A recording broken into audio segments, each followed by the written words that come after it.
L'un des premiers dilemmes que l'on rencontre lorsqu'on se lance dans la couture, c'est le choix de la machine. Le plus important consiste à déterminer quelles fonctions vous seront nécessaires. Il n'est pas utile de partir sur un modèle trop sophistiqué si vous n'êtes pas certaine que la couture vous plaira.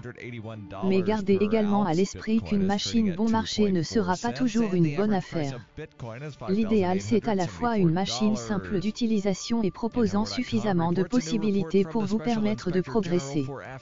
Pour bien choisir sa machine à coudre, il est important de prendre en compte ses désirs créatifs et le temps que l'on souhaite y consacrer, occasionnel ou régulier, reprise, habillement, décoration, patchwork, broderie ou encore le type de tissu que l'on souhaite travailler.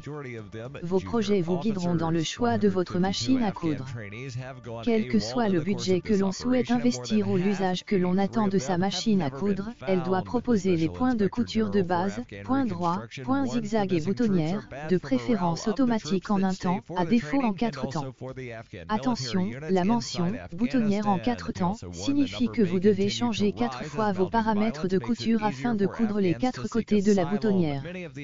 Sur une chemise, cela peut être fastidieux. Le point pour couture stretch ou élastique s'avère utile pour travailler les tissus extensibles comme le jersey par exemple.